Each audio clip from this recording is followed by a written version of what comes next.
qualifiée de maladie africaine et afrodescendante à cause, selon les spécialistes, des prédispositions génétiques. Les kéloïdes touchent de nombreuses personnes au Mali.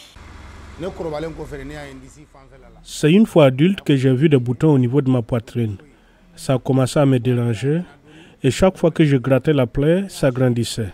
Cette maladie est prise en charge par des dermatologues dans les hôpitaux publics et structures privées de la capitale malienne.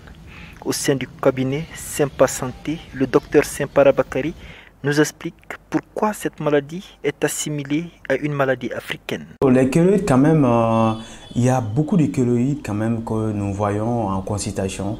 D'accord, donc, et c'est des gens qui sont très souvent prédisposés. Donc, on trouve dans certaines familles qu'il y a ces kéloïdes, il y a une notion de kéloïdes, des parents qui ont eu ces kéloïdes.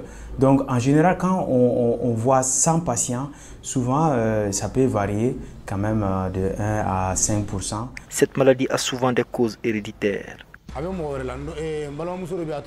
Dans ma famille, il y a ma soeur qui a la même maladie. Elle est mariée avec 6 enfants. Elle était venue pour un traitement à Bamako, il y avait du mieux. Elle est retournée, mais j'ai appris que la maladie a encore repris. Au Mali, la base du traitement par les spécialistes, ce sont les corticoïdes injectés dans la masse, la chirurgie avec des risques de récidive et le traitement par le froid qui amoindrit les risques de récidive. D'autres méthodes de traitement commencent à faire leurs apparitions. Les lasers qui peuvent être utilisés. Bon, le laser, ce n'est pas trop disponible quand même dans notre contexte, mais dans certaines structures, bon, il n'y en a pas beaucoup, on peut trouver les lasers, donc ça quand même améliore beaucoup la texture quand même de la kéloïde.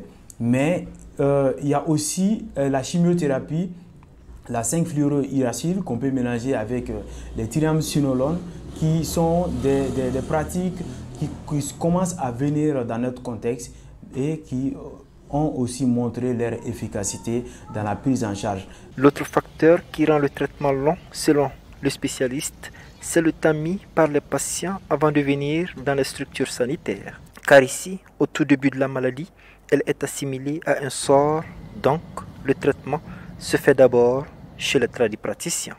Mohamed Danyoko pour VOA Afrique, Bamako.